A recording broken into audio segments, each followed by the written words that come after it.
I used to hate sales, or rather I think what I thought sales was. I saw salespeople as being pushy and manipulative. When people feel relaxed, they tend to revert to type. So a key part of understanding these is to help people relax through that process, to make sure you see a bit about the real them. There's a Thomas Edison quote, there's always a way to do it better. You've just got to find it. Welcome to the ISP Podcast, where we speak to salespeople about their journeys to help you demystify the profession. Today, we are joined by Steve Radford, author of the upcoming How to Sell book and founding fellow of the ISP. Steve, thank you very much for joining me today. If you want to take a minute to introduce yourself and tell us a little bit more about your journey into sales. I think, like many people, I fell into sales. I first started working for a field sales agency out in the field and then in the office. And then a few years later, left to set up my own agency. So that's when I started sort of employing and managing sales teams. And that's where I kind of developed my love for helping salespeople to learn and develop. So after I sold that business into a larger group, I set up a consultancy where I now focus on just that. So working with brands, but also working with organizations like the ISP, helping develop professional sales education programs like the Level 4 sales apprenticeship. Yeah, indeed. It's crazy to think that there is no barrier to entry for sales, particularly given the huge impact that B2B sales specifically has on GDP. I think I saw a stat that was along the lines of B2B sales influences 40% of GDP, which is just mind-blowing. So yeah, keep fighting the good fight. I'm glad we've got you on board, so to speak. Now, in preparation for this podcast, some of the pre-reading that I did, you mentioned once hating sales. I think we've all been there. But yes. Are you able to tell us a bit more and tell us what's changed? Yes, I did. I before I got into it, I used to hate sales, or rather, I think what I thought sales was. So I saw salespeople as being, pushy and manipulative. We've all seen it in the media, right, and in the movies. And I saw sales as being a transaction, not an experience, or certainly not a nice one. The big penny drop moment for me was I understood that sales is about helping people. And that's actually what I always start our sales training with. So I think if you can embrace the fact that as salespeople, the heart of what we do is we help our customers, then it drives your behaviors and actions in the right direction. And then the things that make selling both effective and ethical sort of become more natural. Yeah, that perception becomes reality, right? Yeah. And as you mentioned, there's been some fantastic Hollywood films, but they've not necessarily painted us in the best of light. There's also been a couple of scandals along the way that have grabbed the headlines. Again, perhaps not helping. So, it is really great that, now you are sort of pioneering sales training and as well playing such an active role in the qualifications, right? Are you able to share a bit more about the Level 4 specifically for our audience? Yeah, sure. So it's really, I think it's really telling that as an industry, it's one of the first recognized qualifications, or certainly recognized by the government.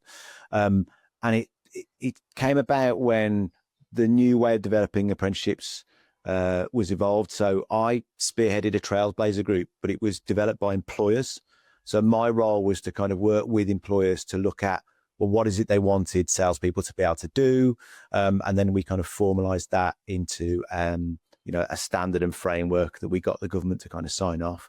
So it needed to be broad. So it needed to be able to support salespeople across almost any industry. And although it's Level 4, so in a learning standard, it's equivalent to a first year of university. It's designed to be very accessible. So from brand new salespeople through to early career salespeople looking to improve and develop. It's clear that the development is key to your ethos, both personally, professionally. If you could pick one sort of principle or topic that you wish you knew earlier in your career, what would it be and why? Okay, I think it goes back to what I said earlier about sales being about helping people. I see sales as being the process of helping someone to make an informed buying decision by exploring and targeting a win-win outcome. So that's my definition of, it's actually what I call my greater sales philosophy. And I think if you focus on that, and as I said earlier, that's where we start our sales training. If you focus on that, there are lots of words in that guide your thinking and action in the right direction. So yeah, it's an expansion of the helping element, I think. Yeah, indeed. That sort of genuine empathy, genuine curiosity, which is so crucial to actually being able to solve someone's problem by first uncovering it.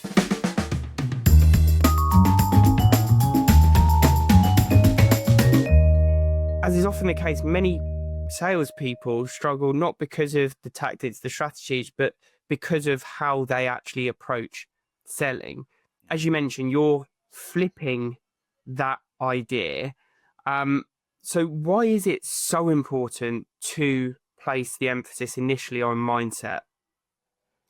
So if you think about what mindsets are, they're deeply ingrained ways of thinking. And so they guide behaviors, particularly when you feel either very relaxed or very stressed. So you're not consciously focusing on what you're trying to do. Your mindsets then, they become the guiding principle. So if you help people to develop the right mindsets and then layer compatible knowledge and skills on top, not only are those knowledge and skills then easier to learn, they're just more likely to stick as well. So yeah, mindsets, they're our primary influences for, our sales behaviors. Yeah. Perhaps a lot more difficult to change, right? Than skills. Yes. Because it's moving from a sort of capability competency into more behavioral sort of approach. Now, you mentioned your definition of selling as sort of helping people to make informed buying decisions, which I completely agree with. Obviously, in a sales organization, that drum's typically banged, but then when the pressure of quotas, targets are involved, the lines may blur a little bit, let's say. So how can we, as a sales organization, as sales leaders, really stay true to that? And what impact is that going to have on the individual salesperson and the sales organization, the sales culture? I think it's recognizing that these two things are the same. If you focus on being helpful people are likely to be seen as likable, and we like to buy from people that we know, like, and trust. So focus on helping customers is a great way to improve your sales effectiveness. And I really don't think the two things are at odds with each other. Yeah. I think more so when someone does try and sell, it has a detrimental effect because a buyer's zone of resistance goes up, they push back, and then the pressure increases because you're further from your number, so you try and sell more, and it as I said, it's this sort of downward spiral almost. Now I want to go into a bit more detail on the sales mindsets. You've outlined 6, and you write about 6. Are you able to share what they are and as well how we can go about identifying those in people? Okay, so the 6 essential sales mindsets I like to think of as they're the win-win mindset. So this is that perception that a good sales outcome is one that's good for both parties. Trust builder mindset. This is the belief that as a salesperson, our role is to build and maintain trust. There's the value add mindset. So this is about not just adding value through the products or the service that we sell. It's about adding value through every step of the sales conversation. The 4th one is a decision focused mindset. So this is focusing the conversation towards that final buying decision, but also recognizing that the way people make decisions is there's lots of micro decisions made along the way. There's the ROI mindset, which is just about getting the best return for everything that we invest. And the most valuable thing that salespeople invest tends to be their time in most cases. So it's like, it's focusing on prioritization. And then the 6 is the growth mindset. So this is the belief that no matter how good you are, there's always a way to do it better. You've just got to find it. There are other ways of thinking, but I think those are the fundamental, the most essential 6 mindsets. And you're right in what you said earlier, that they can be difficult to change, but they're not impossible. Yeah. They sit on that line between traits and competencies. Traits are things that you can't change, competence things that you can develop. And so it is about finding and recruiting people who have got the basis of the right mindsets, but then working with them to develop them further. Yeah. And one that I'm sure the sales leaders that are listening will be looking to have answered. How do you go about actually identifying those within the hiring process? Okay, so you've got to focus in 2 areas in the hiring process. You've got to focus on, I have a performance drivers model, which is a pyramid shaped model, which describes all the things that drive a salesperson's performance. And the bottom of that pyramid is your traits. So these are the things that you can't change. So these are things like people's moral values, their innate abilities, what motivates them, their personality. You need to focus there primarily, because if there's a mismatch between someone's traits and either the role or the organization they're working with, then you're not going to fix that.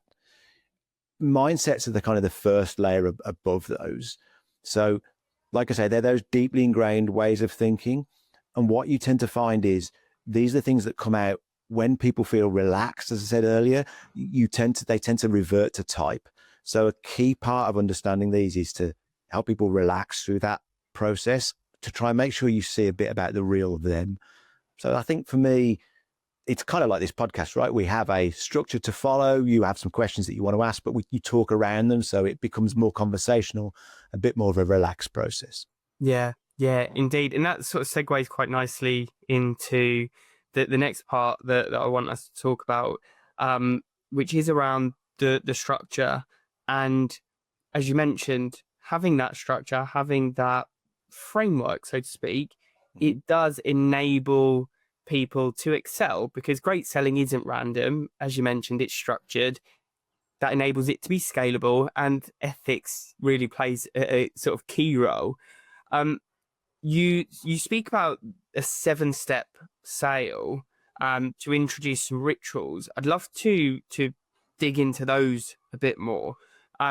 So are you able to share some information about that and what makes it so different?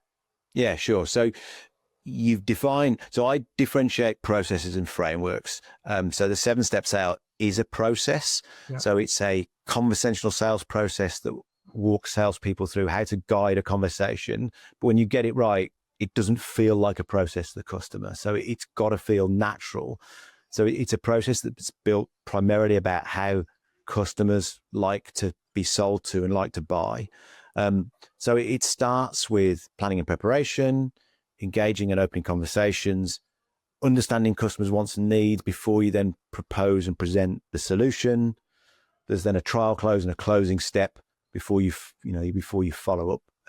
So it's a process that once people learn, it's really interesting when you speak to students that have kind of gone through our academy. They say they can see the model in their mind as they talk through a conversation. So it's those guiding principles, that help you structure a conversation in a way that feels natural. Yeah, and it sounds like it follows the buying process rather than our sales process. Oh, very much so. Yeah. Conversational sales processes, or sales processes per se, have been around since the kind of 1920s, right? But if you Google 7-step sales, you'll find a process that hasn't really changed in that time. So I've evolved it a little bit because I think some processes are not customer centric. So for example, if you Google it, you'll find that there isn't an understand step. So it goes straight from engage or approach into present. And that's not how customers like to buy. Yeah. It's not how the decision-making processes work. So I've made some changes to it to kind of modernize it. Yeah. But yeah, it becomes a set of guiding principles when you get it right. Yeah, indeed. And I think I might know the answer. I think you sort of alluded to it there. But what's typically the most underused step or What moment is it that salespeople typically skip over too quickly? Yeah, so you know what this is, right? And it's that understand step. Yeah. And I think salespeople skip it for a number of reasons, but it's crucial because the understand step is about understanding a customer's wants and needs, but also understanding about how they think and talk about these. Yeah. It's a critical step because if you get it right, not only does it help you to make sure that you're going to propose and present the right solution, but you're going to do so in the right way, in a way the customer's likely to buy into. I see even the most salespeople skip this step, especially when they get really excited about what they want to show to a customer. They bridge straight from that engagement, opening the conversation, to presenting. And yeah, so it's the step that you often have to go back to and reiterate. It's part of training a lot until it lands. Yeah. That discovery stage, it's typically where deals are won and lost, right? And as you said, we may get happy ears. We might hear one pain that we know we can solve, so we jump straight in, and it ends up being a very shallow discovery, which typically ends up biting you in the backside a little bit later on. And you also mentioned that trial close. Are you able to talk more to that and add a bit more colour? Yeah, so the trial close is a step that sits between the propose and present step and the actual close. So it's about testing the water to see if the customer is ready to buy before you ask that closed-ended closing question. So not only does it help you to understand where you are in the selling process, it understands whether the customer's ready to buy, because if you don't do it, if you skip straight to a closed-ended question, and a customer says no, you've got two problems then. You've got to influence and persuade them to change their mind, which is okay, right? That's what as salespeople we do. We influence and persuade people around to something that we think is, good for them, but also good for us. Yeah. But the second problem is you've got to get them to admit that they were wrong when they said no. And as humans, we don't like to do that. We like to be seen to be consistent. It's why we'll criticize a politician for a U-turn. We like to be consistent. So the trial close step helps you to judge if they're ready for you to ask that closed-ended question, or whether maybe you need to present some more. It's also the pivot point that can lead into handling and overcoming objections and potentially into negotiation as well. So yeah, a really powerful step in the process. Yeah, indeed.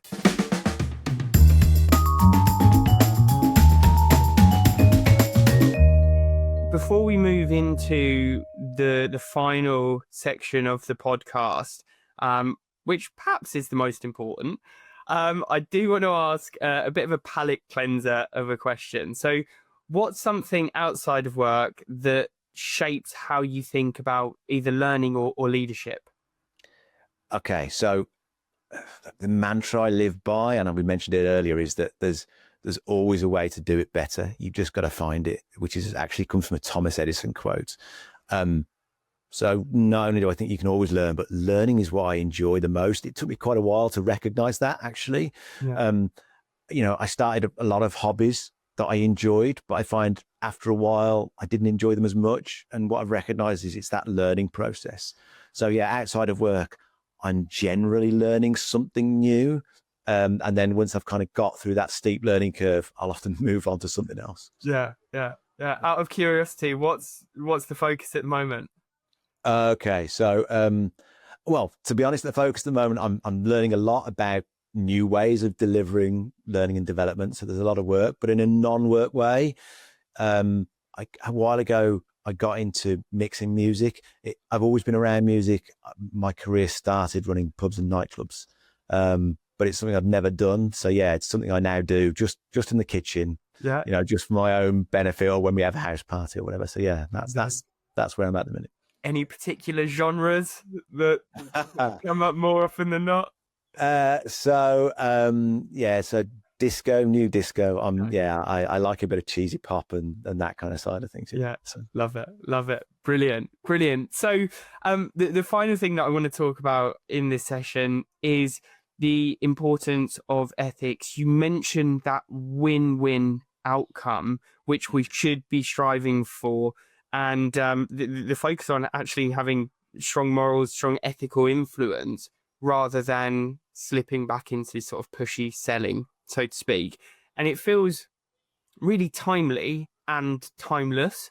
Yeah. So why do you think ethical selling is still misunderstood? And how do you personally define what ethical selling is? Okay. And I think the second part of that question shows one of the reasons why it's misunderstood, because it's never been formally defined. The best you get as a formal definition is a definition of mis-selling, which comes from, in the UK, the Misrepresentation Act. So we defined what we don't want salespeople to do, but we don't generally define what it is that we want. So my definition is that it's about being honest and truthful, which are two slightly different things. So one is about never telling lies, but one is about not withholding information. It's about using influence and persuasion, which again are slightly different. So influence is about using knowledge, skill, and credibility to encourage a decision, which is a win-win, good for both parties. Persuasion is where you move into sort of objection handling or negotiating. So it's being open about the fact there are differences in opinion. So it's honest, truthful, influential, and persuasive, but never manipulative, never resorting to tricking people into an outcome that's contrary to their values or ideals, or or what's good for them. Yeah. And how do you go about coaching the influence part and drawing that line clearly for individuals when they may be slipping into manipulation? I think the key is you start with that understanding that ethical selling is effective selling. Yeah. Ethical selling builds trust.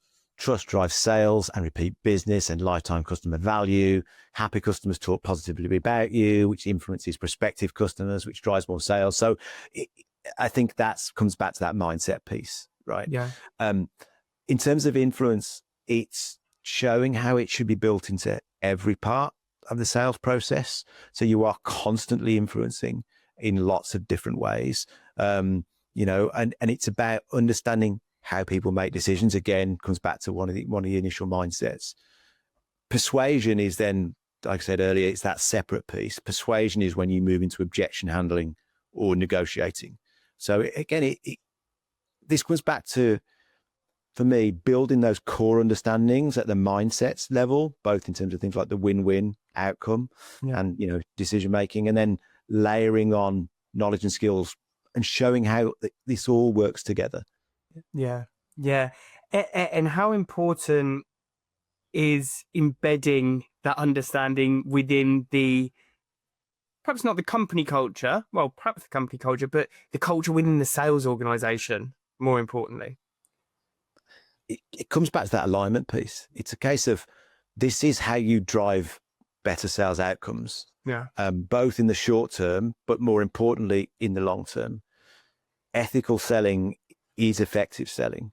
I think getting people to recognize that is absolutely key.